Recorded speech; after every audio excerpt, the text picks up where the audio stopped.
Hey there, I am Rich Walker and I'm going to take you through a little bit of Battlefield Hardline single player just so you get a kind of feel for what it's like. It's an episodic game. It's made up of 10 episodes and you play as this guy Nick Mendoza. He's a cop and you decide what kind of cop he's going to be. Is he going to be, you know, a perfectionist or a loose cannon, bit of a villain? That's up to you. And you see here, he arrests guys. You can arrest whoever you want. You can flash your badge. You can freeze them. You can go totally non-lethal throughout if you want, pretty much. But it's very much a Battlefield game. You can customize your weapons a lot. You can scan for evidence, though. That's new to Battlefield, obviously. That's in keeping with the cop theme. So you piece together investigations from various bits and bobs. Use your police scanner, and you can also use that to mark enemies and piece together, obviously, your investigation. So yeah, it's kind of interesting mechanics that Visceral are playing with for this one. So not traditionally Battlefield in you know, the military sense that you're used to, but a lot of cool mechanics to get to grips with. Like this guy, for instance, gonna arrest him. You can creep up on him, knock him out, cuff him, and you can do that to pretty much any enemy in the game. At the beginning, you start out with a partner called Kaimin Dao. She's played by Kelly Hu. They're all real actors, like a lot of games tend to use now. And yeah, the core is just kind of police work. So yeah, a little bit of a different flavour for Battlefield.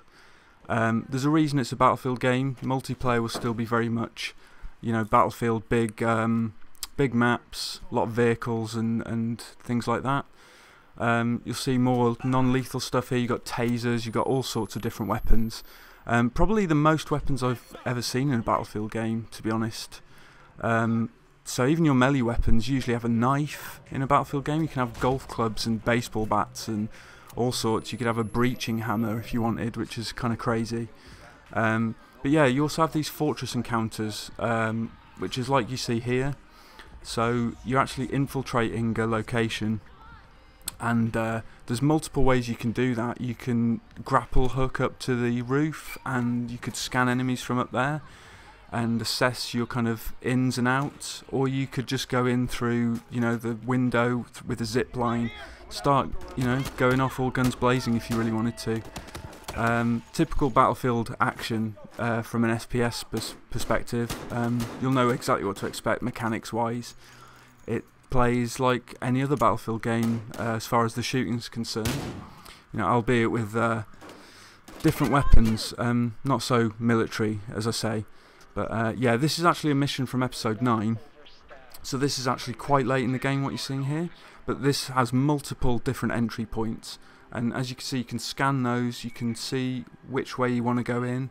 This is obviously a stealthy way of doing it. When I played it, I actually just smashed through the front door and killed all these security guards, wiped them out, and took the elevator up. And the elevator shaft actually gets flooded and you have to swim up it, which is unusual. But yeah, like I say, multiple different ways. This is them taking the grappling hook across the parking garage, where yeah, you can take a totally different entry point altogether. I mean, I didn't even realise that that was there. You actually start with your back to it, so you actually need to turn around and look for that. So that's interesting. And like I say, you've got a zip line. You can zip in, smash through the window, and just go crazy. You know, go gung ho, which is really cool.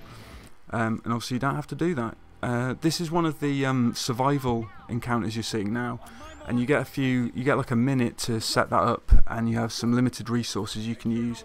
So we've got some trip mines here, and these guys start coming in, blow up a few of them with the trip mines, take out the rest with your gun. I actually hid behind a desk because I kept dying, and also each time you die you get to choose your loadout again. So if the loadout's not working for you, you can actually go back and try something else.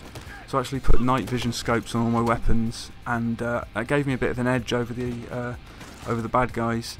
And you can see them through walls like that with the scanner again, that helps.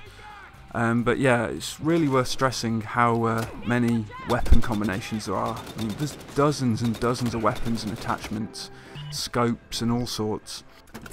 Yeah, and as you can see here, there's pistols, revolvers, all sorts of attachment for those, and there's weapon skins, all sorts. And yeah, that's a brief look at Battlefield Hardline single player.